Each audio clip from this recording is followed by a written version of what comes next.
All right, you have been listening to Secretary of State Michael Pompeo indicating that in his 2 meetings with Kim Jong-un, he really hasn't got to know him all that well, but that the North Korean leader has repeatedly said that his goal is eventually to denuclearize it, and he does mean it. Now, of course, the devil's in the details in all of that. Welcome, everybody. I'm Neil Cavuto. You're watching Our World right now, and that is really what this will all boil down to, each side's definition of denuclearizing the Korean Peninsula. The indications are from the North Koreans that they would probably not be interested in doing that immediately. Sooner rather than later would be the position of the United States. The read right now from retired U.S. Army Lieutenant General Jerry Boykin. General, that's where this will all come down, right? The timetable for doing just that, right? Yeah, no question about it, Neil. But I think that the president's speech, as well as the secretary's speech, was a real carrot and stick.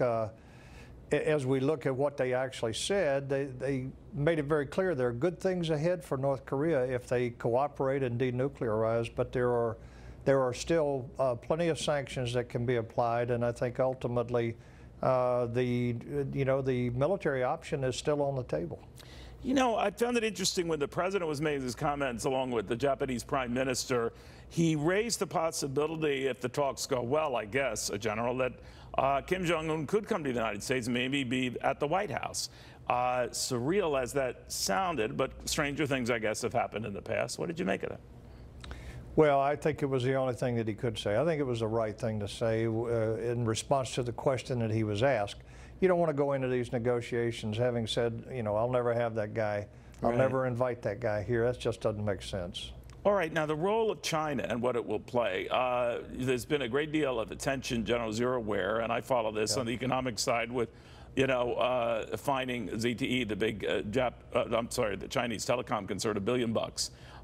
A lot of people have been saying it to rectify the situation.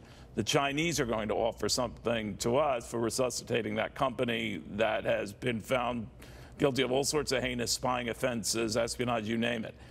And we have yet to hear from the Chinese on that front. What do you make of that? Yeah, this is a very tense time with the Chinese, and even I think the president said that today, that it was a tense time. But here's what I think we've got to keep in mind. And I've talked to some people that are real authorities on this. What we have to convey to the Chinese, and hopefully in a diplomatic way behind closed doors, is that we consider North Korea's nuclear program to be an existential threat to America. Now that means that we will use any option necessary to reduce that threat if our negotiations fail. China has to understand that, and what China does not want is China does not want a war on the Korean Peninsula, and they certainly don't want refugees flooding across their border.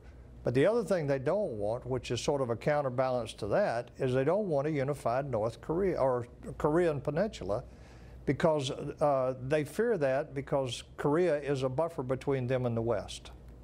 General, we live in interesting times, as they say, right? Thank you, sir, very, very much. Glad to be with you, Neil. Thanks. All right, let's get the read from John Roberts at the White House. John, I was thinking of you and how that would look. I think you would even mention in the prior